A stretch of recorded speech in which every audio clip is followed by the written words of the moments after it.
அஸ்ஸலாமு அலைக்கும் ஃப்ரெண்ட்ஸ். இன்றைக்கி ரைஸ் கிச்சடி எப்படி செய்யலான்னு பார்க்கலாம் வாங்க.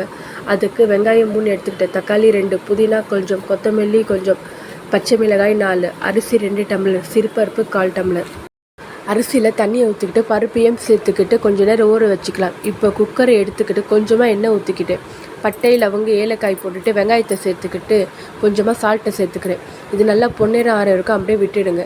அப்புறமா இஞ்சி பூண்டு எடுத்து நான் சேர்த்துக்கிட்டு தக்காளி, புதினா, மல்லி, பச்சை மிளகாய் எல்லாம் சேர்த்துக்கிட்டு நல்லா வதக்கி விட்டுக்கோங்க. மிளகாய் தூள் 2 ஸ்பூன், மஞ்சள் தூள் 1/2 ஸ்பூன் போட்டுக்கிட்டு நல்லா மிக்ஸ் பண்ணி விட்டுக்கோங்க.